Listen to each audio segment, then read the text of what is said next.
Hey guys, welcome to Joe's RC Corner, and we're back out here in the garage, and we're still continuing the work on this beautiful B17. Printers are going in the background, so apologize for the noise. Yeah, we got a little bit more work done on it. Still working on printing, but after the intro, I'll go ahead and show you what we got.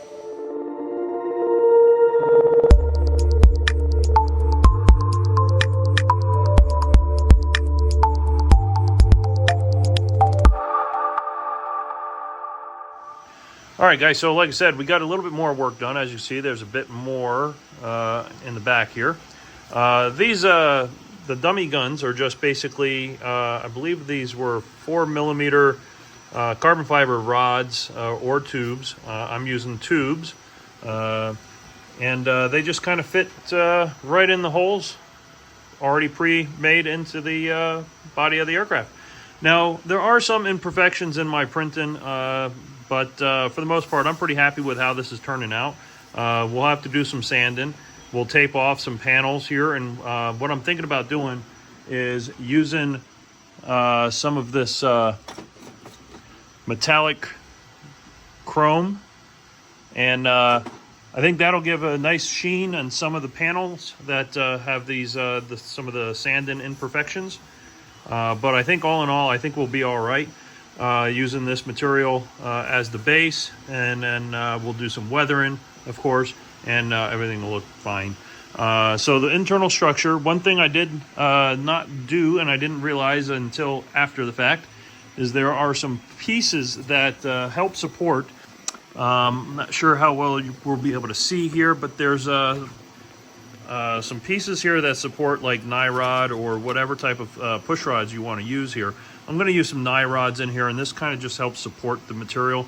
I may add a little bit of CA and some microballoons in there just to help hold this perfectly.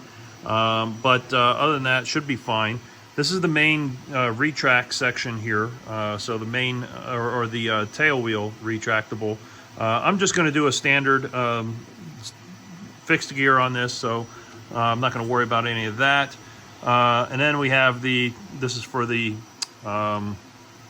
rudder, and then the control horns are kind of really neat here, how he has these designed, if I can find them. So he has these control horns that are pretty beefy, just printed, 3D printed again, with the control horns on there. This end goes into the elevator itself, and then your servo linkage will go into that. So they just mount right in here like so, and that is now going to be the bushing for the linkage going into the elevators. So pretty neat setup. We need to make sure we get those in before this last section that's printing right over here right now. Then we have a hatch that's printing. And I made the classic mistake when I was making that hatched area right here, which came out great. Problem was, these two magnets are backwards, so it won't fit in place. I mean, it fits, but it won't go in place. It won't stay on because those two magnets up here are pushing away from each other. The other two are good back here, but this one, no, it's pushing it away. So we'll have to get that fixed. So this printer over here is reprinting that part now. So we'll get that back together. That's the hole for the landing gear.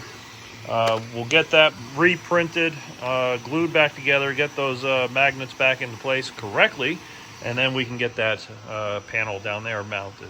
Now I want to show you something kind of cool, the way he does this hatch here. So the hatch has two magnets here, one about here, the other one on the other side here. But then there's this really neat little spring latch, which is your gun port. That is your latch for the hatch.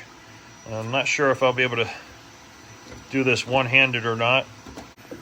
So yeah, you just push this lever backward here, and then it latches in place. You just push it back out and pop that off, lift it up. It's got a nice little lip on the front here, and then the two magnets hold that center section, and then here's the little latch lever. pretty neat design, and it hides the hides that latch very nicely with the gun turret there. So internally here we got the servo mounts. I do need to drill out the servo holes for these two. This one again. This is your rudder. It's a pull cable, and then your two outside ones are your elevator, which will go to those two control horns I just showed you right back here. So I do need to work out all of the carbon fiber pieces. This is a 16 millimeter for your main spar, but I need to order a new one that's going to be long enough for the full length of the wing, which then the wing nacelles are all worked into that. But we're going to finish up the fuselage for the most part first, and then while we're working on this, we'll start printing out all the parts. There's a lot of parts for the wing section because of the motors and the complexity of that system. I haven't decided completely yet on whether or not I'm going to do retracts or just leave a fixed gear on it. I like the simplicity of just using fixed gear, but we'll see. The other thing I'm still trying to decide is on the wing section, whether or not I'm going to do the scale flaps on there or not. Have not decided that yet. We'll kind of get a feel for it once I start printing, whether or not I want to go that far into it. I think in just doing a simple 4-channel setup might be fine, but I'm not entirely sure yet. But we'll find out. We'll kind of decide that along the way. So other than that, guys, that's all I got. That's the update for right now. When I start ordering all the parts, servos and so on, I may try to use as many of the servos that I have here on hand. Got lots of them. Same with motors and ESCs. I got a couple different options there. This is going to be a slightly heavier version of this airplane compared to what Eric's came out, his prototype. Mostly because I'm doing mostly PLA instead of lightweight PLA. But I think in the end, it's still going to be a nice flying model. A little bit heavy, but should be fine. So anyways, guys. All right, guys. So there you go. There you have it. Working on this in between working on the Cricket. We'll be going out tomorrow to continue working on the Cricket. Got a little bit more work done on it this week already. And we'll get some more work done on it tomorrow. And we'll continue working on the B-17 as well in the meantime. So keep building, keep flying, guys, and I'll catch you guys on the next video. Bye now.